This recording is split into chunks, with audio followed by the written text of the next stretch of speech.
cada vez mais os brasileiros têm se mobilizado para tentar amenizar os problemas sociais.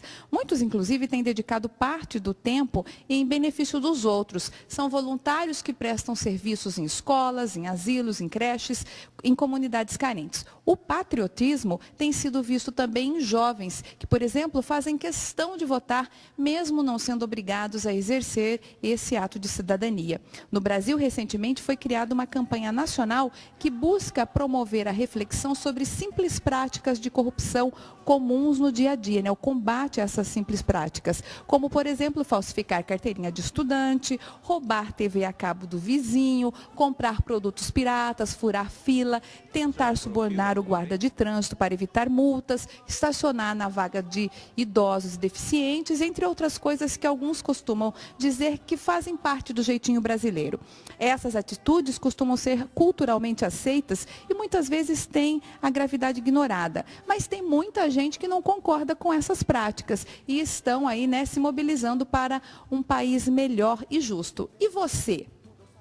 Pois é, nossa equipe de produção foi ouvir a opinião da população sobre esse assunto. Veja só. O senhor já furou fila alguma vez? Várias vezes. Com certeza, não. Devo ter furado, sim. Você já furou fila? Muitas. Já, várias vezes. E por quê? Pra querer ser mais esperto que os outros, pra poupar tempo. Vaga de deficiência, o senhor já estacionou alguma vez? Já, por precisão já. E eu fico muito chateado quando eu vejo as pessoas que param nas vagas de deficiente, que não respeitam o direito daquela pessoa que tem a mobilidade reduzida ou que necessita daquela vaga para alguma coisa. Geralmente a gente vê muitas pessoas patriotas na época da Copa do Mundo, mas depois em outros períodos nem sempre. A senhora se considera uma pessoa patriota? Não me considero. O patriota a gente tem que ser todos os dias das nossas vidas, né? Você tem que defender o patriotismo tentando corrigir as injustiças sociais, carência, criança passando fome, o velho não tendo uma aposentadoria digna. Dessa forma que a gente tem que ser patriota. Eu não me considero patriota assim, igual a pessoa se finge. Eu acho que a pessoa finge, né? Às vezes só na época das comemorações, alguma coisa assim, né? Eu me considero, respeitando o meu companheiro da mesma pátria, respeitando a bandeira, né? Tá tocando hino, a gente ficar numa posição, eu acho que por aí já começa, né? Eu não me considero, nem um pouco. Faz alguma coisa para combater a corrupção e a desigualdade social? Não, porque eu sou muito nervosa, então eu deixo, porque senão não adianta. Aí vai em discussão, é melhor relevar tudo mesmo. Combater a corrupção e a desigualdade social, você faz alguma coisa? Quando eu estou sabendo de alguma coisa assim, algum deputado, vereador que está fazendo coisa de errada, eu falo, cara, não voto nesse cara, não ajuda esse cara, que esse cara tá errado, aí não faz as coisas certas. Eu procuro sempre ver as pessoas que estão fazendo as coisas certas para ajudar, né? A corrupção é um câncer no país, né? O que a gente faz é tentar não cair nessa malha. E a desigualdade social é muito difícil, por quê? Porque cada um quer ter mais. E o que o senhor acha do jeitinho brasileiro? Ridículo, mas a gente tem que perder essa mania. Infelizmente eu ainda não perdi. Tudo errado. Tudo errado. Tem que respeitar o outro. Péssimo, né? O jeitinho brasileiro, eu acho que é muito ruim, até mesmo para a questão de representação da sociedade. Eu acho que a gente tem que, o nosso direito termina onde começa o direito do outro, né? Bem, aqui no estúdio eu recebo a Liliane Capilé Novaes, que é professora doutora de Política Social da Universidade Federal de Mato Grosso, também o estudante Caio Cordeiro e a Isaura Titon, que é voluntária numa ONG, que ajuda a salvar vidas, aí o CVV. Boa tarde, obrigada pela presença de vocês aqui no Revista. Bom, vou começar com você, Caio. A gente viu ali algumas pessoas admitindo que furam fila, que sabem até que as coisas estão erradas, mas não fazem nada para mudar e continua até tendo atitudes, não tão corretas assim. Você acabou de fazer 17 anos, já está com o seu título de eleitor, vai votar pela primeira vez e já está no segundo mandato aí do seu grêmio estudantil na sua escola. Como que você percebeu a necessidade de você participar da vida política do seu país, começando aí pela sua comunidade, pela sua escola? Bem, a partir do momento que eu comecei a pegar uma frase na minha vida: seja a mudança que você quer ver no mundo.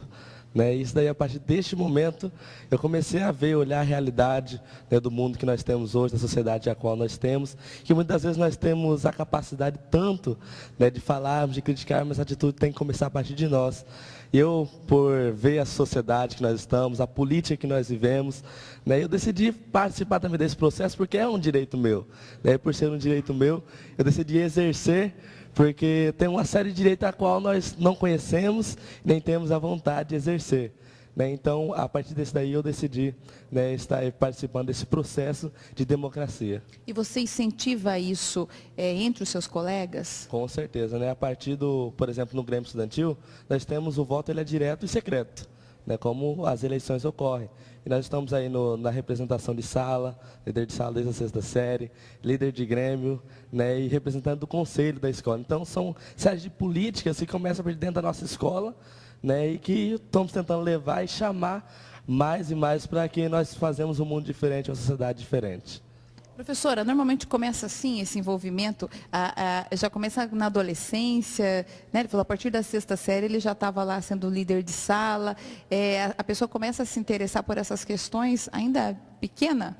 Eu acho que na adolescência, né, começa essa atividade política mesmo, entre seus colegas, entre seus pares, e é importante essa participação, porque eles já começam a discutir o futuro, planejar, e tem mais a consciência do que a sociedade espera deles e o que eles esperam da sociedade.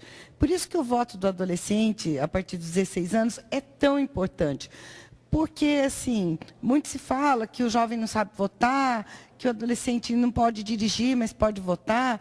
Mas é um aprendizado, porque ele já sabe fazer escolhas. E, assim, quanto mais pessoas nós tivermos com a possibilidade de votar, melhor será a nossa democracia. O jovem, nas eleições, o voto do jovem, ele é importante para eleger os que os representam, mas também para decidir, ele já começa a decidir a sua vida ali. Então, como outros setores que só começaram a votar a partir de 88, nós temos uma democracia ou uma eleição em que todos votam num tempo muito recente. Então, nós temos que consolidar esse voto universal, onde todos podem. O analfabeto, o jovem, o idoso. O idoso também é facultativo.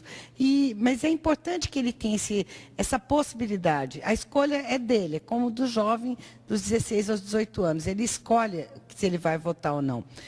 A partir do momento que ele começa a fazer essas escolhas, como a gente está vendo aqui no caso do Caio, a gente consegue também, ele vai discernindo o que é certo, o que é errado, o que é o bom, o que é ruim. A gente consegue combater, não exatamente a corrupção, que é uma coisa que a gente estava falando, muito complicada, né, complexa para a gente discutir até nesse tempo aqui. Mas essas pequenas corrupções do dia a dia, quando ele começa a reivindicar algumas possibilidades para todos ali da escola, então ele vê a necessidade da vaga para o deficiente dentro da escola, né, do transporte para o deficiente, da vaga para o idoso. Então, eles começam a ver a importância de se respeitar essas vagas num shopping, na rua, e começam a combater esse tipo de coisa no dia a dia, como ele até falou aqui, né, seja a mudança que você quer ver no mundo. Então, ele começa a colocar isso, ser essa mudança realmente?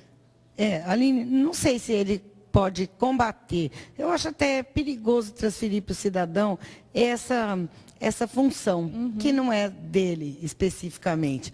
Mas é importante que as discussões que ele já começa, nessa vivência política que ele está iniciando, já dá para ele o que é viver numa nação, o que é ser um cidadão, o que é compartilhar, o que é importante para o todo.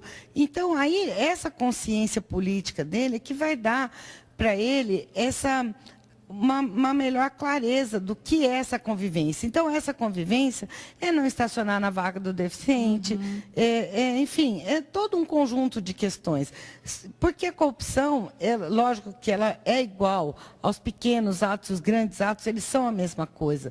Mas não dá para a gente se colocar e colocar os nossos jovens como guardiões dessa questão, porque se as nossas instituições não guardam como deveriam, nós não podemos transferir também para os jovens uma função tão importante como essa, né? Com certeza. Agora, a gente estava falando aqui da pessoa começar a fazer certas ações, né, dentro da sua comunidade, mais próximo de você. Você trabalha com a questão do voluntário, né, e de um voluntário, que é o CVV, de valorização à vida, que atende realmente as pessoas que muitas vezes não tem aquela possibilidade de um diálogo dentro de casa, ou de um diálogo com alguém que está perto, que você pensa que deve ser uma coisa bastante complicada. Né? O que motiva as pessoas a prestar esse tipo de serviço, Isaura? O que motiva o voluntário do CVV é realmente a doação de amor. Né? Tem disponibilidade de estar ali para compreender e acolher um outro ser humano que está precisando naquele momento. Então, dentro de toda essa discussão de cidadania, o CVV ele tem uma visão, que é uma sociedade mais compreensiva, fraterna e solidária. Né? E como a gente acredita que a gente constrói essa sociedade? Nós temos o hábito de sermos muito tolerantes no julgamento nosso, e muito severos no julgamento do próximo. E o CVV é exatamente essa inversão. A gente busca você se colocar no lugar do outro. A partir do momento que você se coloca no lugar do outro, às vezes ele pensa diferente de você, às vezes muito diferente de você, mas ele sempre tem as suas razões para pensar assim. Então, quando você, ao invés de julgar, você tenta entender a posição do outro e por que ele se coloca assim, e aí você consegue ser empático, você consegue aceitar, você consegue não fazer um mal que você de repente faria, né? Você consegue ser mais tolerante com o outro também, não só com você. Então, dentro disso, a gente acredita que é aí que tem uma construção dessa sociedade que envolve tudo isso, envolve o respeito ao próximo, e o trabalho voluntário do CVV, ele motiva isso. A pessoa só precisa estar com essa disponibilidade para aceitar um outro ser humano, né, para sair um pouco de si e olhar para o outro, que eu acredito que é o objetivo da sociedade. E acaba sendo muito, quando a gente fala do CAI no Grêmio, e também é isso, se você fazer um trabalho voluntário ali, se colocar à disposição da sua sala de aula, da sua escola. Professora, esse tipo de atividades, como a gente viu aqui, né, do CVV, quando você faz um trabalho voluntário, você começa a tentar se colocar no outro, né, isso faz bem para a pessoa e acaba refletindo na sociedade, nas suas relações com os seus pares, né? Sim, com certeza. É um trabalho louvável do CVV e de outras instituições. Mas, assim, eu acho que a gente tem que trazer também, Aline, a questão da cidadania, já que estamos às vésperas do 7 de setembro, e trazer um pouco que a cidadania também faz parte de nós termos instituições fortes. Então, assim, é importante o trabalho voluntário, mas é importante que o Estado funcione também para a nossa cidadania. Então, assim, porque muitas vezes a gente desloca a nossa atuação para um trabalho voluntário e esquece de cobrar os nossos direitos que o Estado deveria garantir para garantir a cidadania. Então, o CVV faz um lindo trabalho que o Estado nunca poderia fazer igual. Mas o Estado não está cumprindo a sua parte, que é a saúde, a educação, o transporte, enfim, as outras vias. E essa também é uma forma de cidadania. E quando a gente vê um crescimento até de atividades voluntárias, é porque então o Estado está tendo um déficit. Tem setores que o Estado não vai conseguir fazer. O trabalho do CVV, por exemplo, é um trabalho de doação, é um trabalho que é muito interessante e o Estado não conseguiria fazer. Agora, ao mesmo tempo que é uma forma de cidadania, você se dedicar a um trabalho voluntário, é também uma forma de cidadania lutar para garantir que o Estado funcione em favor de toda a população. Então, as pessoas têm que se mobilizar mais e cobrar mais. E compreender que, por exemplo, às vezes você não exige de uma política pública, porque você fala, isso não funciona mesmo, vamos tentar fazer isso por nós mesmos. Aí ficou muito fácil, né? Porque o Estado não precisa funcionar. Então, a ideia é que você tenha cidadania no âmbito privado, no âmbito público, é que essas coisas se complementem, para que a gente não pense que nossa cidadania vai se dar só pela nossa doação, porque assim como o CVV, a maioria dos brasileiros, eu estou falando de CVV porque você está aqui, mas os brasileiros, de modo geral, são solidários. É um povo solidário com o seu vizinho, com o seu parente, com a sua família. E só que essa solidariedade, muitas vezes, ela impede que você cobre os seus direitos. porque a solidariedade não vai dar conta de tudo. O Estado tem que assumir essas funções, senão a nossa tal da cidadania não vai acontecer. Quer dizer, independentemente de você ter uma atuação voluntária, Com certeza. ter também essa atitude de cobrança De dos cobrança direitos. e de compreender de que é um direito. Por exemplo, você tem o direito à saúde, você tem o direito à assistência social, você tem o direito a muitas outras políticas. Então, não é o fato, por exemplo, de você ter uma atitude solidária, uma atitude cidadã, uma atitude bacana, como muitas instituições fazem, que você deve achar que, não, minha cidadania já está completa. Não, não está. Então, a cidadania ela tem que vir também na sua relação com o Estado. Então, e é por isso que a política pública ela é tão importante na vida das pessoas. E essa é uma que, na verdade, nós estamos perdendo. Porque, na medida em que nós perdemos a condução dessa política, que nós vivemos uma situação em que o Estado é muito ruim para o cidadão. É muito ruim uma fila do SUS, é muito ruim a entrada do pronto-socorro, é muito ruim a entrada da política de assistência social. Então, o que nós estamos fazendo? Fragilizando uma cidadania para um povo que faz coisas tão legais, né? Não como podemos, essa, então, né? ser cidadãos só na hora do dia 5 de outubro, por exemplo, para ir lá votar. Não, a cidadania é todo dia. Né? Aliás, Você se eu tem que tiver um votar. tempinho, posso falar mais um Pode. pouco?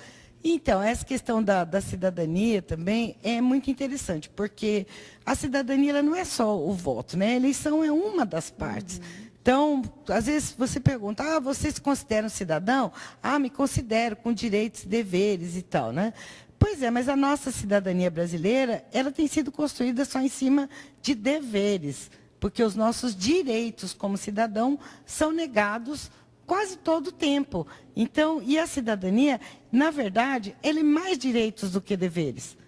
Então, por isso que a gente fala, eu sou cidadão, eu voto e pago imposto.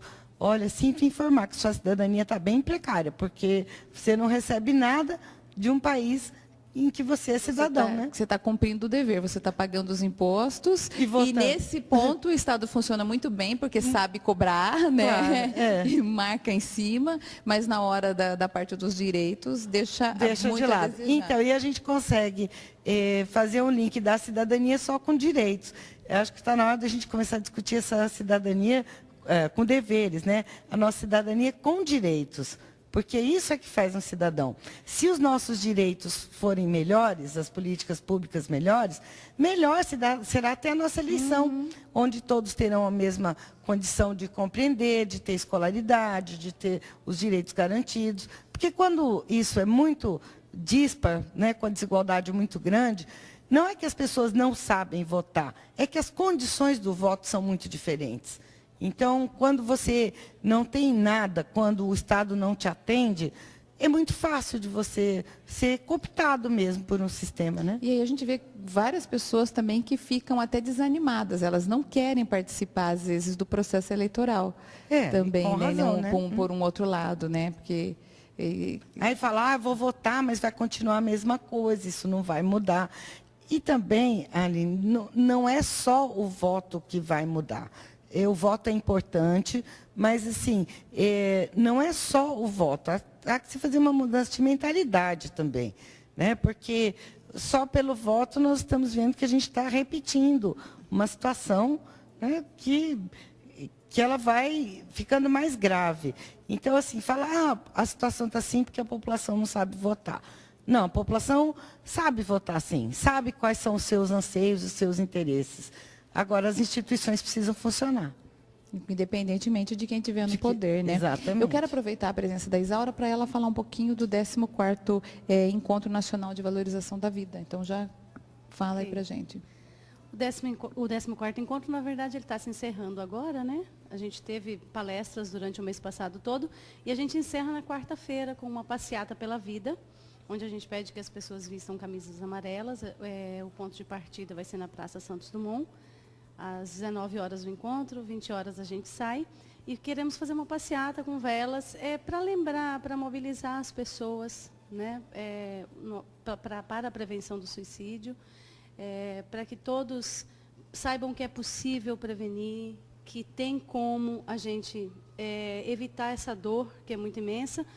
e queremos contar com a participação da sociedade nesse evento. Então, vai ser a próxima quarta-feira? Isso, próxima quarta-feira. Praça Santos Dumont? Praça Santos Dumont, 19 horas. Camiseta amarela e vela. Amarela. A velinha a gente tem lá, mas se quiser levar, pode levar também. Tá certo. Caio, eu quero agradecer também a sua presença aqui no Revista, parabéns pela sua iniciativa aí frente ao Grêmio Estudantil, também de tirar o seu título de eleitor. Professora Liliane, está convidada a voltar aqui para vir conversar com a gente sobre esse assunto que nunca se esgota, né? Eu agradeço muito a presença de vocês aqui no Revista. Ótimo fim de semana. Obrigada.